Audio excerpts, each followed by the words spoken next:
Hello.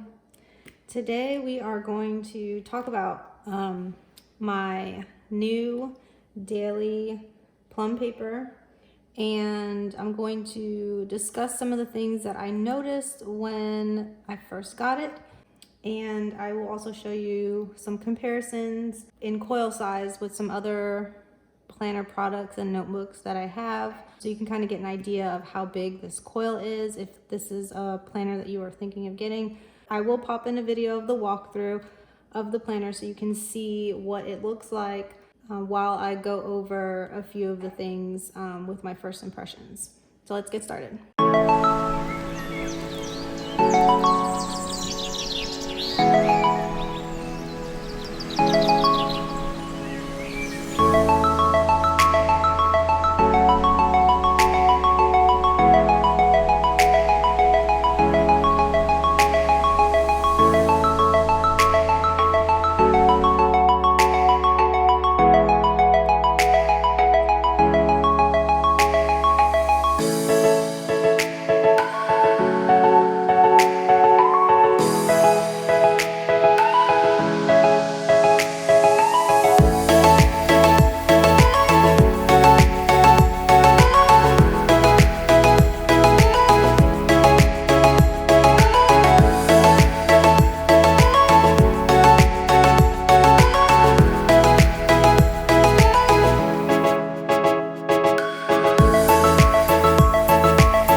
Okay, so one of the first things that I was concerned about was the coil size on this. This is, I opted for the 6-month version so that it wouldn't be really bulky. I have a monthly Erin Condren that I can compare the coil size to. You can kind of see just how massive that is compared to it. I don't know, I've never gotten an actual Erin Condren life planner, so I don't know if this coil size is the same or if that is even bigger, but definitely much more manageable coil size on here. I did not add any extra notes pages. So this is 6 months, that's it. I didn't add anything. Even though Plum Paper allows you to customize and add notes pages and all different kinds of pages, either at the back or you can have it dispersed throughout the planner. I decided not to, mostly because I wanted to see how small the coil would be without all that extra stuff, because I know they will put a bigger coil on it when you add pages. For comparison, this is a Plum Paper notebook I just picked up one that I didn't customize. It was just standard. I think this was $13. So I can see how big the notebook is. I haven't used this one yet. So the notebook is the same with the front pages as the planner. But then it's just a bunch of notes pages. So this is really a really small coil. So I love that. I am not a fan of huge coils. So this is like even smaller than that. So I'm excited for the coil sizing. The other thing I noticed was that, and I like, is that the cover covers the tabs. Whereas like in Erin Condren monthly, and this happens also, I know, with the life planners, the tabs are sticking out, and the cover doesn't overlap it, which could be a problem, might not be a problem. I mean, you can feel it when you're holding it to grab. So that's just one thing that I noticed about this compared to Erin Condren. The paper is definitely different. In an Erin Condren notebook, it feels thicker, but the texture on the paper is more rough, I would say. And in the plum paper, the paper is definitely like a smoother feel, which I actually like. I like the way this feels compared to in Erin Condren, the way this feels. There are some markers and pens that don't work so well in the plum paper just because of how smooth this is. Have more smearing. So with the plum paper, I am using Pentel Energel. I found out that this works well from Julie's plans, and she said that Katie K Plans was the one that told her or shared with her about that one. So this works really well. It writes really smooth on here, and there's no issues. I wanted to show a little bit about how I've got this set up. And this is something to note as well about the plum paper. When you get a Erin Condren open to like a page, you'll have the months with the holidays in here, but plum paper does not do that. So you'll have blank, and we all know that's 4th of July. So what I did was I decided to use this special dates page in the front to write down the holidays, so that I had it in here somewhere. I also put in the full moons and the new moons because I like tracking those. I could have probably put birthdays in here, but I decided not to. I just kept it simple. You can see I started in June, but quickly realized that it was kind of redundant to write down June over and over again because it's labeled June. So I ended up moving forward just using the date and then writing the holiday. It helps save space.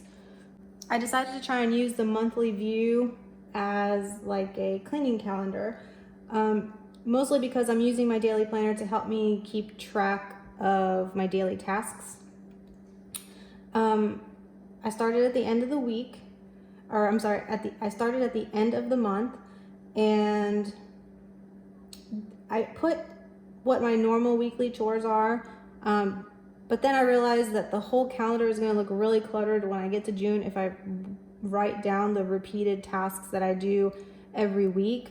So instead, I decided I would just not put that in there, and I would just leave that only on my daily pages for every day, because I pretty much have that memorized. But this is more for me to keep track and try and be a little bit better about doing cleaning tasks, and not randomly thinking, oh, when was the last time I did that? So I made out a list of things that I would like to do like on a monthly basis, things I'd want to do on a bi-weekly basis.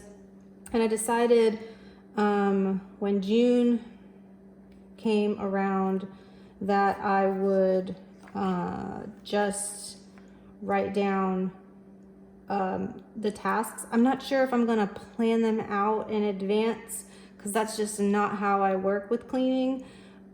However, this is gonna help me log what I do when. Like today is the fourth Friday that I'm filming this, and I mopped the floors today. So I will write down on here mop floors. That way, when the floors start looking dirty again, I wonder when was the last time I mopped it. I can look back and say, oh yeah, it's definitely time to mop them again, because that's something I want to do on a monthly basis. So that's how I am planning to use the monthly pages. And I have another page I wanted to show you.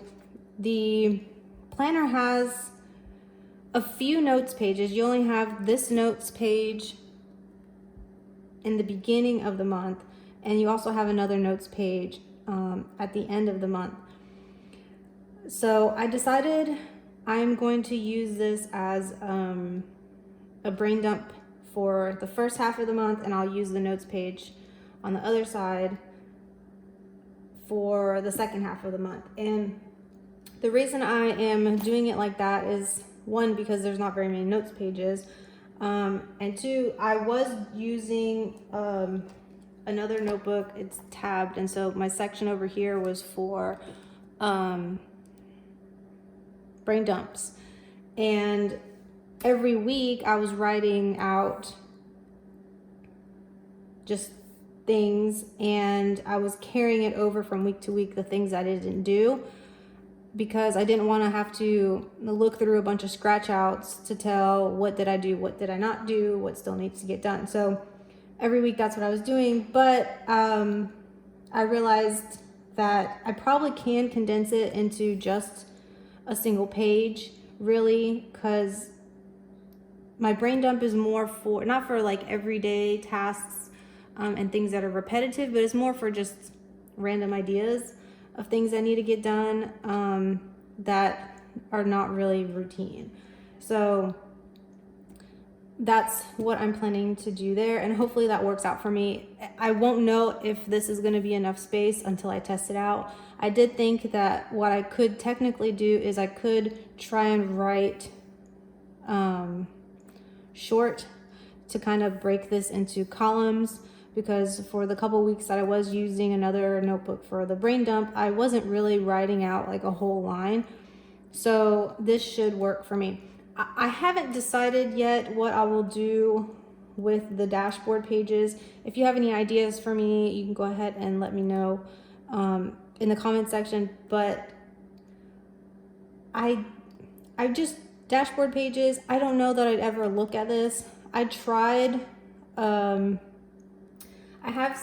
have dashboard pages in here. I use this for my finance binder, and I have like in my dashboard section, I have like my credit score in the beginning of that month and our savings balances in the beginning of the month.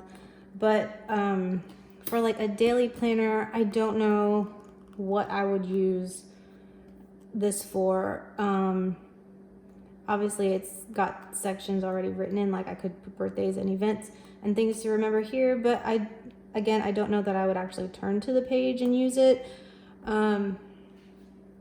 So we'll just see. I also, this page is a different texture. It's like a cardstock-ish page compared to this. And I know that from other people who use plum paper, that I really need to have a permanent marker for this. So because I don't have one, I am just not gonna attempt anything on these pages until I have one of those appropriate pens, and then I will try and see if I make use of this. Okay, and so that's basically all that I wanted to go over today. I hope that that was helpful if you've been trying to decide on whether or not you should switch to a plum paper or not. I like the size. I like that it's the right amount of space for my tasks for the day. I usually don't have much of a schedule, so I think this works well for me, and hopefully this has helped you maybe make a decision to decide whether you should get it. I usually clip my pen over here.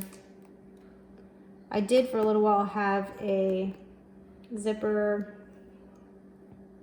pouch from Erin Condren on the cover, but I got annoyed with having to constantly open the zipper to grab the pen, so this pen happens to have a wide enough clip on it that it fits.